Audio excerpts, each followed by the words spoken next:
নিয়ে কিন্তু পড়াশোনার বিষয়ে কিছুই সচেতন ছিল, ওকে কোনো সময় বলতে হতো না। কোনো সময় পড়ার পিছনে যেমন মাস্টাররা সহযোগিতা করেছে, টিচাররাও সহযোগিতা করেছে, এইভাবে পড়লে, কিন্তু ও আবার নিজের গাফিলতি নেই, ও নিজেই যেভাবে পারে, কোনো বাধা ধরার নিয়ম থাকতো না, যখনই পেয়েছে তখন বইটা নিয়ে বসে পড়েছে। যে করোনা অতিমারি কাল তো আমরা সকলেই সাক্ষী থেকেছি, এবং এই কথা একেবারেই কারো অগোচরে মানে কারো আর কি অপ্রকাশ্যে নেই যে করোনা অতিমারির পরবর্তী যে উত্তর পর্ব সময়কালটা, সে সময় স্টুডেন্টদের একটা স্কুলমুখী প্রবণতা খানিকটা কমে গিয়েছিল। কিন্তু যাই হোক, পরবর্তীতে সরকারের প্রচেষ্টাই হোক কিংবা আমাদের শিক্ষকদের ক্রমাগত উৎসাহ সবকিছু নিয়ে আবারও কিন্তু আমরা স্কুলমুখী হই, এবং তারপরেই স্কুলে গিয়ে সেখানে টিচাররা নিয়মিতভাবে আমাদের সাহায্য করতেন। যদিও আমার স্কুল টিচাররা বলবেন যে আমি স্কুলে অতটা নিয়মিত ছিলাম না, কিন্তু তা নয়, অবশ্যই স্কুল টিচাররা সব সময় আমার পাশে ছিলেন।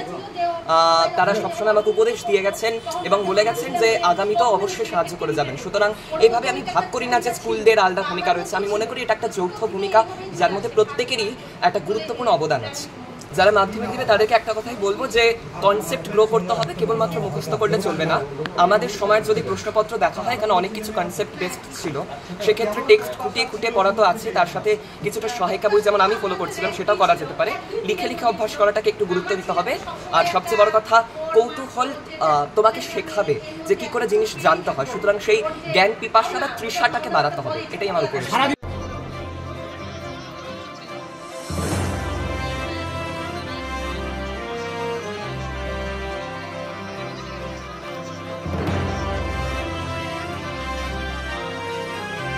Bureau report, royal Bangla TV. সমবায়িকা, স্বপ্ন পূরণে অঙ্গীকারবদ্ধ। সহজ উপায়ে আপনার ঘরের স্বপ্ন পূরণ করুন সমবায়িকার হাত ধরে, কিস্তিতে এবং অগ্রিম বুকিং এর মাধ্যমে। সমবায়িকা, তিনবাত্তি মোড়, শিলিগুড়ি। আজই কল করুন 7601829172 এই নাম্বারে। এছাড়াও কল করতে পারেন 8617037678 এই নাম্বারে।